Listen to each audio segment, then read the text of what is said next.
The disputed South China Sea is once again in focus. Vietnam has reportedly significantly increased the scale of its island building operations within the disputed Spratly archipelago over the past year. China is pushing for dominance, using axes and ramming ships. China's been building artificial islands in a region of reefs and partially submerged rocks known as the Spratly Island.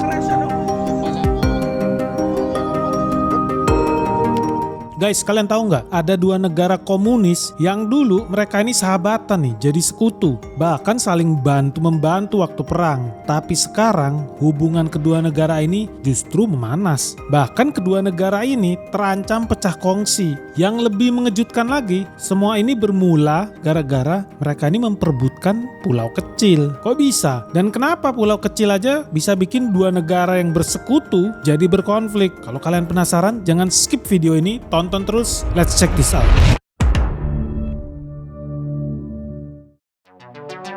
Sebelum kita membahas lebih lanjut, jadi dua negara komunis yang sedang memanas saat ini itu adalah Cina dan Vietnam. Ternyata semua ini berawal dari perebutan pulau kecil di Laut Natuna Utara, atau yang kalau dulu kita kenal sebagai Laut Cina Selatan. Pulau ini namanya Pulauan Spratly. Kalau kita lihat di peta, kepulauan ini mungkin nggak terlalu istimewa, bahkan sebagian besar wilayahnya cuman berupa karang dan pulau-pulau kecil. Tapi kalian jangan salah, di balik ukurannya yang kecil, kawasan ini menyimpan nilai ekonomi yang sangat besar. Bayangin aja, setiap tahunnya ada perdagangan global senilai sekitar 3,5 sampai 5 triliun dolar Amerika Serikat. Atau kalau kita konversikan ke rupiah itu berarti sekitar 63.000 hingga 89.000 triliun rupiah yang melintasi Laut Natuna Utara. Angka itu menjadikannya sebagai salah satu pelayaran paling sibuk di dunia. Bahkan di tahun 2023 aja sekitar 10 miliar barel minyak dan produk minyak-minyak bumi lainnya serta 6,7 triliun kaki kubik gas alam cair atau LNG dikirim melalui jalur ini. Ditambah lagi nih, lebih dari 100.000 kapal dagang melintasi perairan ini setiap tahunnya. Mulai dari kapal yang ngangkut elektronik, mobil, pakaian, bahan baku, sampai energi, itu semuanya ngelintasin perairan ini. Dan bukan cuma itu aja, Laut Natuna Utara ini juga merupakan salah satu kawasan penangkapan ikan paling produktif di dunia. Sekitar 12% dari total hasil tangkapan ikan di dunia itu asalnya dari kawasan ini. Bahkan lebih dari setengah kapal penangkap ikan di dunia beroperasinya di perairan itu. Nah, jadi sekarang mulai kebayang kan kenapa Laut Natuna Utara diperbutin habis-habisan sama dua negara ini. Karena siapa yang punya pengaruh di kawasan ini bukan cuma menguasai jalur perdagangan yang nilainya triliunan dolar, tapi juga salah satu sumber energi dan sumber pangan paling penting di dunia. Sekarang nih kalau kita mundur ke sejarah, sebelum Perang Dunia II kelar, batas laut di kawasan ini sebenarnya masih belum jelas. Nelayan dari Cina, Vietnam, dan negara-negara lain itu bebas cari ikan di perairan yang sama.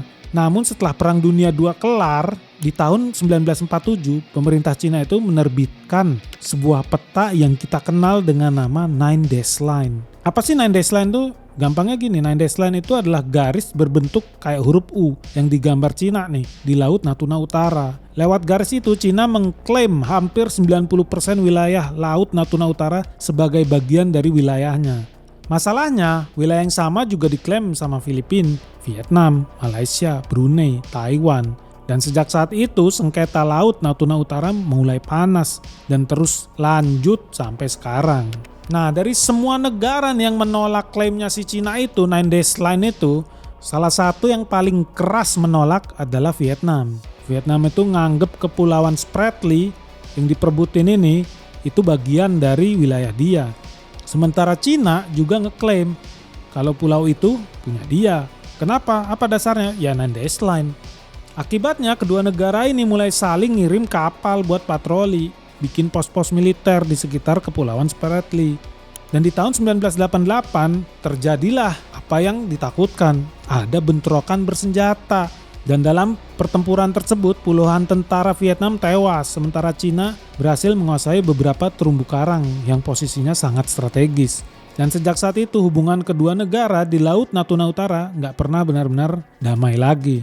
Nah, masuk tahun 2009, konflik ini udah nggak cuma jadi urusan Cina sama Vietnam. Vietnam sama Malaysia ajuin klaim wilayah mereka ke PBB. Berdasarkan aturan hukum laut internasional yang kita kenal dengan UNCLOS, sederhananya nih, aturan ini ngatur wilayah laut tiap negara, termasuk zona ekonomi eksklusif atau ZEE yang jauhnya itu 200 mil laut dari garis pantai. Tapi Cina nolak klaim tersebut. Kalau kata dia, yang paling benar ya ukuran gua sendiri yang gua bikin sendiri, 9 dash line. Dan 4 tahun setelah itu, tahun 2013, Cina mulai bikin reklamasi besar-besaran di Kepulauan Spratly. Terumbu karang diubah jadi pulau buatan yang kemudian dikembangin terus tuh jadi fasilitas militer. Dan pada tahun 2016, Pengadilan Internasional memutuskan kalau klaim 9 dash line Cina nggak punya dasar hukum internasional. Tapi Cina nih menolak putusan tersebut dan lagi-lagi ya mempertahankan semua klaim dia berdasarkan 9 dash line. Kalian sekarang mungkin bertanya-tanya nih, sebenarnya siapa aja sih, negara mana aja sih yang terlibat dalam sengketa Laut Natuna Utara ini atau yang zaman dulu disebut Laut Cina Selatan? Karena kearoganan Cina itu kita bahkan sampai ikut-ikutan ganti namanya, nggak mau lagi nyebut Laut Cina Selatan. Seolah-olah kita mengakui klaim Cina itu kalau kita bilang Laut Cina Selatan, kita ganti namanya jadi Laut Natuna Utara. Yang paling utama terlibat dalam sengketa laut itu ya jelas Cina. Tadi udah disebut, Cina ngeklaim kalau wilayah laut tersebut 90%-nya adalah milik Cina melalui dasarnya apa? Dasarnya 9 dash line. Yang kedua adalah Vietnam. Vietnam ngeklaim Kepulauan Paracel dan Kepulauan Spratly berdasarkan sejarah serta aturan zona ekonomi eksklusif itu milik dia. Terus ada Filipina, dia juga ngeklaim sebagian dari Kepulauan Spratly dan tahun 2013 nih dia juga ikut gugat Cina ke pengadilan internasional. Hasilnya apa? Hasilnya Filipina juga menang di tahun 2016. Berarti dia juga punya klaim atas sebagian Kepulauan Spratly. Di luar itu masih ada lagi Malaysia dan Brunei. Mereka juga ngeklaim sebagian wilayah perairan tuh yang masuk zona ekonomi eksklusif mereka yang diklaim sama Cina kalau itu bagian dari punya dia. Lalu Taiwan juga ikut-ikutan nih uniknya. Dia ikut sama ke Cina. Mereka ngeklaim punya 90% wilayah perairan tersebut. Kenapa? Karena mereka juga menggunakan peta sejarah yang sama. Dan terakhir ada negara kita. Meskipun Indonesia nggak ngeklaim Kepulauan Spratly ya karena agak jauh dari kita. Tapi Indonesia tetap terdampak 9 dash line-nya Cina. Karena memotong sebagian zona ekonomi eksklusif Indonesia di Laut Natuna Utara. Jadi konflik Laut Natuna Utara ini sebenarnya udah bukan cuma soal Cina dan Vietnam. Tapi udah jadi persoalan yang melibatkan banyak negara di kawasan. Cina ini udah bikin banyak musuh di ASEAN. Tapi dari semua negara itu, kenapa justru Vietnam yang paling sering konflik, yang paling keras? Karena di antara semua negara yang mengklaim, Vietnam itu yang menguasai pulau dan terumbu karang paling banyak di Kepulauan Spratly. Karena itu, aktivitas Vietnam. Halo guys, ngeri banget ini guys. Market terus-menerus nyungsep, merah membara dan crash di mana-mana. Nah, buat teman-teman yang merasa bingung nih gimana cara melewati navigasinya nih. Peperangan yang terjadi di Iran bentar lagi buka cabang di Asia. Kalau lu nggak siap guys, lu jangan kaget kalau lu harus berpisah dengan harta kekayaan lu. Nah, terus gimana kalau teman-teman yang masih belum tahu dan belum tahu gimana caranya bersiap menuju dunia yang makin kacau ini? Jangan sampai lu investasi lu terganggu. Segera gabung di Benix Investor Group. Karena apa yang terjadi di market crash hari ini, merah membara, sudah gue share dari tahun lalu. Dan hari ini semua berjalan sesuai skenario yang gue ajarin. So buat teman-teman yang pengen tahu gimana caranya cari cuan ya di era Perang Dunia 3 ini, segera daftarkan dirimu sekarang juga hanya di www.benix.id. Karena cuma di sini ya kita bakal ajarin lu gimana cara investasi yang benar. Kita bakal ketemu dengan direksi-direksi perusahaan top yang ada di Indonesia. Kita akan ajak lu buat site visit, temu emiten, bahkan kita ada acara sebentar lagi gala dinner bersama seluruh investor di Benix Investor Group. So tunggu apa lagi guys? Orang dari luar negeri aja berbondong-bondong buat ikut Benix Investor Group. Masa lu ketinggalan? Benny Batara, the founder of the Benix Investor Group. Yuk buruan segera daftar di Benix Investor Group sekarang juga. Karena itu, aktivitas Vietnam di kawasan ini juga paling sering bersinggungan dengan Cina. Semakin banyak wilayah yang dikuasai Vietnam, ya tentunya semakin sering juga mereka bersinggungan dengan Cina di perairan. Selain itu alasan lain juga alasan geografis. Kenapa? Karena Kepulauan Spratly jaraknya dekat banget dengan Vietnam. Jadi buat Vietnam, Kepulauan Spratly ini bukan cuma pulau kecil di tengah laut. Di sekitar wilayah itu ada jalur kapal, penangkapan ikan, dan sumber daya alam yang tentunya penting buat mereka. Makanya Vietnam ngotot, nggak mau relain gitu aja. Dan seperti yang kita tadi udah bilang, Vietnam dan Cina pernah bentrok. Bentroknya udah konflik bersenjata. Vietnam kirim pasukan untuk mempertahankan wilayah yang diklaim Cina. Dan sejak kemenangan itu ya Cina jadi semakin percaya diri. Dia perkuat kehadiran militer mereka di Kepulauan Spratly. Dan itu juga menjadi penanda bahwa Laut Natuna Utara bukan lagi sekedar sengketa di atas peta. Tapi udah jadi kawasan yang punya potensi memicu konflik militer di masa depan. Tapi meskipun udah kena gebuk sekali nih sama Cina, Vietnam ini nggak kapok, nggak nyerah. Cuman kena gebuk sekali, 30 menit lagi. Vietnam membangun fasilitas-fasilitas militer di pulau-pulau yang udah mereka kuasain. Sampai akhirnya nih di tahun 2026, Vietnam itu kembali melakukan reklamasi besar-besaran di Kepulauan Spratly. Dan tentu ini langsung bikin Cina ngamuk. Beijing menilai pembangunan tersebut melanggar kedaulatan mereka. Sementara Vietnam bilang bahwa pembangunan itu dilakukan di wilayah mereka. Jadi kita bisa lihat nih bahwa konfliknya itu bukan di meja perundingan doang. Di lapangan juga terjadi gesekan. Bahkan hingga saat ini, gesekan ini masih sering terjadi. Nelayan Vietnam misalnya, beberapa kali mereka harus langsung berhadapan dengan kapal penjaga pantai Cina nih. Ini bersenjata ini ya. Ada yang diusir, ada yang disemprot water cannon, bahkan ada juga yang sampai ditenggelamin.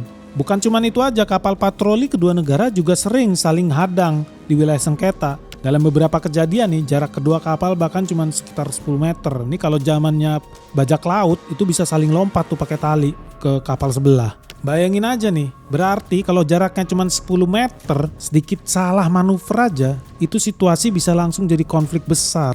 Tapi kalian tahu nggak sih, dulu Cina dan Vietnam ini bahu-membahu, hubungan mereka itu mesra. Jadi ketika Vietnam, kalau kalian inget nih film Rambo dulu, ada tuh Vietnam itu perang lawan Amerika di era 1950-an sampai 70-an. Dan Cina ini menjadi supplier Vietnam. Dari bantuan dana, senjata, perlengkapan militer, sampai pelatihan untuk tentara Vietnam itu datang dari Cina. Bahkan setelah selesai perang, Amerika udah keok, udah kabur, Cina masih bantu Vietnam bangun ekonominya. Makanya nggak heran kalau banyak sejarawan menyebut hubungan kedua negara saat itu sebagai hubungan yang sangat erat. Ironisnya sekarang, negara yang dulu bantu Vietnam ngadepin perang, hari ini justru menjadi rival terbesar dalam sengketa Laut Natuna Utara. Uniknya lagi, meskipun mereka ini bersih tegang soal wilayahnya, soal Laut Natuna Utara, tapi hubungan ekonomi Cina dan Vietnam sampai sekarang justru masih saling bergantung. Dan seberapa besar sih ketergantungan ekonomi kedua negara ini? Dan kenapa Vietnam justru bisa diuntungkan dari persaingan antara Cina dan Amerika Serikat? Tentunya kita berpikir kalau namanya hubungan kedua negara itu tegang, tentunya hubungan ekonomi mereka juga ikut tegang. Ternyata belum tentu. Justru sejak perang dagang antara Cina dan Amerika Serikat nih pecah di tahun 2018, Vietnam malah menjadi negara yang paling diuntungkan.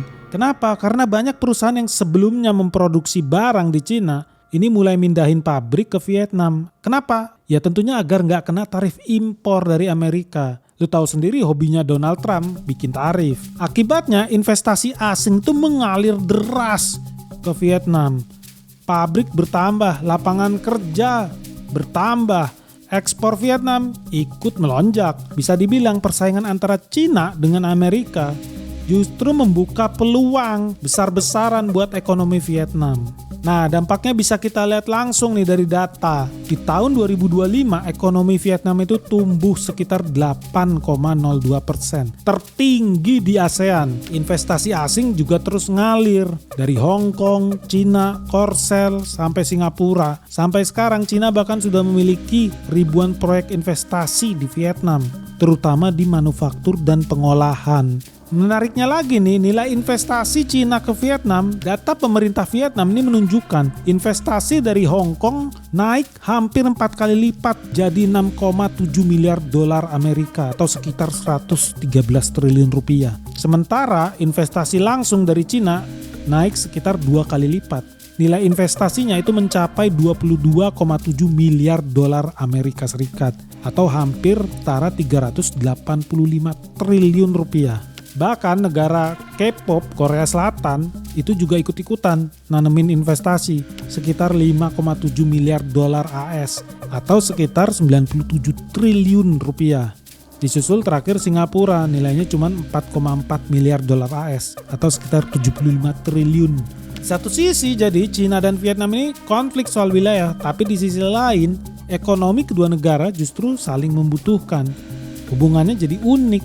Kalau di politik mereka konflik, tapi di bisnis mereka mitra dagang. Dan ini terlihat dari GDP-nya Vietnam yang naik terus semenjak ada perang dagang antara Amerika Serikat dan Cina. Di tahun 2018, pertumbuhan GDP Vietnam itu hanya 7%. Tapi sekarang di 2025, GDP mereka itu di 8%. Bukan cuma itu aja, nilai ekspor Vietnam sejak tahun 2018 itu terus meningkat. Nilai ekspor mereka itu nilainya 3.400 triliun rupiah tentunya. Tapi di tahun 2025 nilai ekspor mereka itu naik tajam jadi 7.400 triliun rupiah. Berarti di situ ada kenaikan 114%. Nah, yang membuat posisi Vietnam semakin menarik nih, itu mereka bukan cuman ya tetap jaga hubungan baik dengan Cina, tapi dalam beberapa tahun terakhir Vietnam juga mendekatkan diri dengan musuh mereka dulu, Amerika Serikat. Amerika juga melihat Vietnam sebagai salah satu negara penting nih dalam rantai pasok global. Sementara bagi Vietnam, hubungan dengan Amerika membuka peluang investasi, perdagangan, dan teknologi yang lebih besar buat mereka. Jadi hari ini Vietnam ini berada di posisi yang cukup unik, dibutuhkan dua negara yang saling berseteru. Dengan Cina mereka tetap kerjasama dalam perdagangan dan investasi. Sementara dengan Amerika mereka juga sama, mereka juga terus memperkuat hubungan ekonomi mereka. Yang jadi pertanyaan, kok bisa mereka menjaga hubungan baik dengan dua negara adidaya ini yang justru sedang saling gontok-gontokan? Jawabannya yaitu strategi yang dikenal sebagai bambu diplomasi atau diplomasi bambu. Filosofinya sederhana, seperti bambu batangnya bisa lentur mengikuti arah angin, tapi akarnya tetap kuat di tanah. Artinya Vietnam berusaha menjaga hubungan baik dengan semua negara besar, tapi tanpa berpihak ke salah satunya. Jadi mereka tetap bekerja sama dengan Cina karena ekonominya saling terhubung, tetanggaan apalagi. Tapi di saat yang sama mereka juga mempererat hubungan dengan Amerika Serikat demi memperkuat perdagangan, investasi, dan yang paling unik, keamanan. Strategi inilah yang membuat Vietnam mampu mendapatkan keuntungan dari dua pihak sekaligus. Pinter nih Vietnam nih. Ini mirip ketika di Perang Dingin Soekarno itu mendekatkan diri ke dua kubu, blok barat dan blok timur, biar bisa ngambil keuntungan dari dua sisi itu. Pinter jadi ini benar-benar pinter si Vietnam. Jadi guys, kalau kita lihat nih dari seluruh cerita ini, hubungan Cina sama Vietnam itu sangat unik. Di satu sisi mereka pernah jadi sekutu, sama-sama dipimpin Partai Komunis. Dan sampai sekarang ekonominya masih saling bergantung. Tapi di sisi lain mereka juga rebut-rebutan Kepulauan Spratly di Laut Natuna Utara. Dan sengketa yang udah berlangsung puluhan tahun ini belum juga ada jalan keluarnya. Ya jelas masih sama-sama ngotot. Dan selama belum ada kesepakatan, ketegangan di kawasan ini kemungkinan masih akan terus lanjut di masa depan. Jadi sekarang gue pengen banget nih dengar pendapat kalian. Menurut kalian, apakah Vietnam sebaiknya tetap mempertahankan klaimnya di Laut Natuna Utara? Atau lebih baik mereka relakan aja demi menjaga hubungan baik dengan Cina, menjaga pertumbuhan ekonomi mereka? Dan satu pertanyaan lagi nih, kalau Indonesia nih ada di posisinya Vietnam, kita juga perlu nggak menerapkan strategi diplomasi bambu? Kita jaga hubungan baik dengan semua negara besar tanpa perlu mihak salah satunya. Tulis pendapat kalian di kolom komentar ya. Kalau kalian suka pembahasan seperti ini, jangan lupa like, subscribe, dan share video ini. Salam sehat, salam cuan, bye-bye.